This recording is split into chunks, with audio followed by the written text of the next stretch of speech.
Assalamualaikum warahmatullahi wabarakatuh. Waalaikumsalam warahmatullahi wabarakatuh. Baik anak-anak, pada minggu lalu Ibu sudah menjelaskan mengenai pengertian, tujuan, ciri, dan fungsi dari teks laporan percobaan. Nah, sebelum Ibu melanjutkan materi selanjutnya, Ibu ingin mengetahui apakah kalian sudah benar-benar paham mengenai teks laporan percobaan. Di sini Ibu akan melakukan tanya jawab sebentar ya, sebagai pemanasan untuk mengingatkan kembali materi yang telah Ibu jelaskan pada minggu sebelumnya. Bagaimana, sudah siap anak-anak? Siap, Bu. Baik, kalau begitu. Di sini siapa yang masih ingat apa pengertian dari teks laporan percobaan? Ada yang bisa menjawab? Silahkan acukan tangan. Saya, Bu. Iya, silahkan Ridho. Teks laporan percobaan adalah suatu teks yang di dalamnya menjelaskan mengenai hasil dari kegiatan percobaan. Baik, benar. Jawaban dari Ridho benar sekali. Mungkin yang lain ada yang ingin mencoba menjawab, silahkan acukan tangan. Saya, Bu. Silahkan Adi. Teks laporan percobaan adalah tulisan yang di dalamnya melaporkan hasil suatu kegiatan yang sudah dilakukan. Ya, benar. Terima kasih Ridho dan Adi, jawaban kalian sudah benar, sudah sangat bagus. Nah, jadi teks laporan percobaan adalah suatu teks atau tulisan yang berfungsi untuk menyampaikan hasil kegiatan yang mana tujuannya ini untuk menguji suatu teori. Nah, di dalam teks laporan percobaan berisi paparan mengenai tujuan, lalu prosesnya bagaimana, serta hasil kegiatan percobaan tersebut. Nah, di sini mungkin masih ada yang ingat ciri-ciri apa saja yang harus diperhatikan dalam teks laporan percobaan. Saya, Bu. Ya, silahkan yang di belakang. Harus objektif, sesuai fakta, dan lengkap.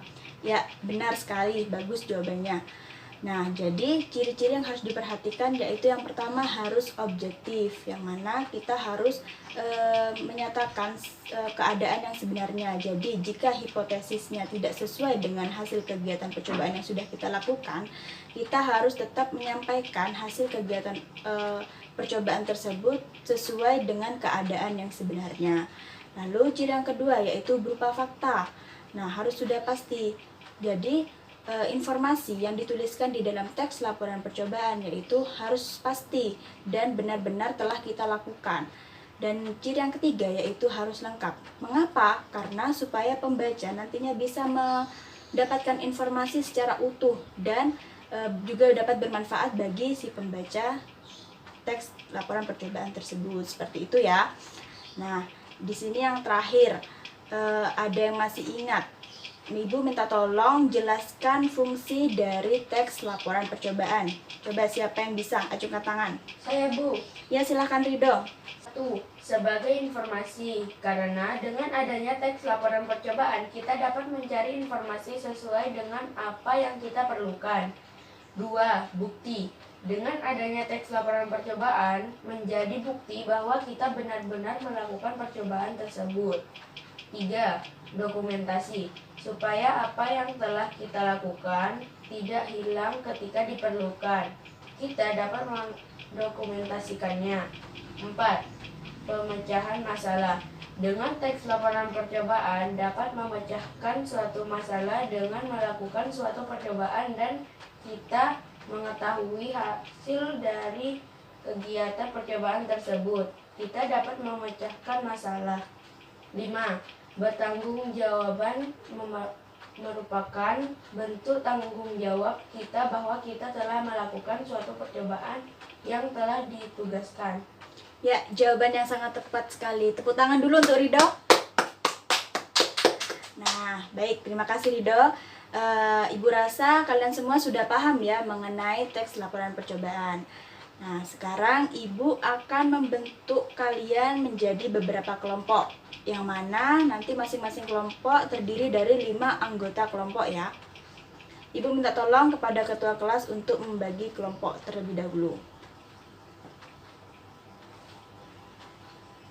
Nah, bagaimana? Sudah dapat kelompok semua ya? Sudah, Bu. Ya, baik. Sekarang Ibu akan membagikan lembar kerja yang mana kalian nanti bisa mendiskusikannya secara berkelompok ya. Iya, Bu. Nanti kalau ada yang tidak paham bisa tanya pada Ibu. Nah, sudah dapat semua ya? Iya, Bu. Nah, kalian baca dengan cermat perintah yang ada di lembar kerja tersebut, kerjakan dengan kelompok kalian masing-masing, berdiskusilah dengan baik. Ibu beri waktu 30 menit untuk mengerjakannya. Baik, Bu.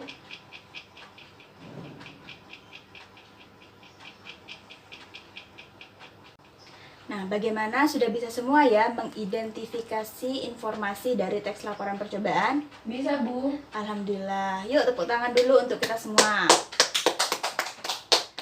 Nah, baik anak-anak, sebelum Ibu mengakhiri pembelajaran pada hari ini, Ibu ingin menguji pemahaman kalian mengenai materi yang telah Ibu jelaskan barusan. Nah, Ibu memiliki beberapa pertanyaan. Apakah kalian semua sudah siap? Siap, Bu. Baik, kalau begitu. Pertanyaan pertama. Apa tujuan dari teks laporan percobaan yang kalian baca? Siapa yang tahu? Angkat tangan. Saya, Bu. Ya, silakan. Untuk melatih daya kreativitas dengan menggunakan bahan-bahan yang mudah kita dapatkan dalam kehidupan sehari-hari. Ya, benar sekali jawabannya. Sangat bagus. Lalu, pertanyaan kedua. Apa informasi yang kalian dapat dari teks laporan percobaan tersebut? Saya, Bu. Ya, silakan, Ridho. Informasi yang saya dapatkan adalah untuk membuat slime kita bisa menggunakan bahan-bahan yang mudah kita dapatkan seperti lem dan deterjen. Selain itu, slime yang kita buat juga aman karena tidak menggunakan boraks sehingga sangat aman untuk kulit kita. Ya, bagus sekali jawabannya tepat. Sekarang pertanyaan terakhir ya. Siapa yang bisa menjawab dengan baik akan menerima hadiah dari Ibu. Nah, tapi jawabannya harus cepat ya. Angkat tangan terlebih dahulu. Nanti siapa yang ditunjuk oleh Ibu, baru kalian boleh menjawab. Sudah paham? Paham, Bu? Nah, baik. Pertanyaan ketiga. Mengapa teks laporan percobaan harus dicermati secara kritis? Ada yang bisa menjawab? Saya, Bu. Ya, silakan Ridho lagi. Teks laporan harus dicermati secara kritis karena di dalam teks laporan percobaan memuat fakta yang mana harus disampaikan secara pasti sesuai dengan apa yang terjadi. Jawaban yang sangat bagus sekali Ridho. Tepuk tangan dulu dong untuk Ridho. Ini ada hadiah untuk Ridho. Silakan diambil hadiahnya.